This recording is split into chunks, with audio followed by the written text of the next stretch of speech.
มันนี่ขอชิงว่าถึงพวกที่ว่ารัฐบาลเรามันบ่ดีอย่าคู่ว่ามันบ่ดีบนใดผู้เจ้าคิดว่ารัฐบาลเราบ่มีแผนการพัฒนาประเทศสมองมีให้คิดอย่าคิดเรื่องอื่นหลายว่ารัฐบาลเรามันบ่ดีจำไว้เด้อคลิปนี้ภาคถึงคนที่ว่ารัฐบาลเราบ่ดีและก็ภาคไปถึงผู้ที่ว่ารัฐบาลเราพัฒนาประเทศบ่ได้มึงพูดได้ว่ารัฐบาลเราพัฒนาประเทศบ่ได้มึงคิดได้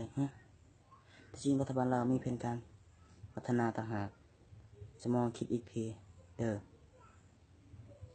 พังคลิปนี้อย่าพังคลิปอื่น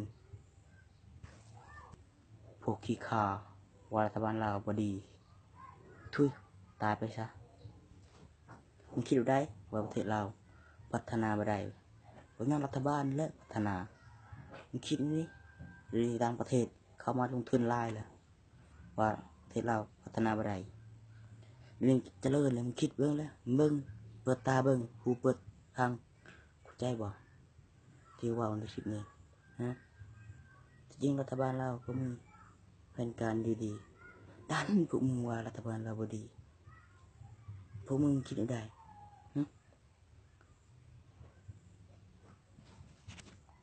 พวกมึงจะคิดว่ารัฐบาลเราพัฒนาประเทศบ่ได้มึงจะคิดเด้อมึงจะคิดนี่สมมติว่าจะคิด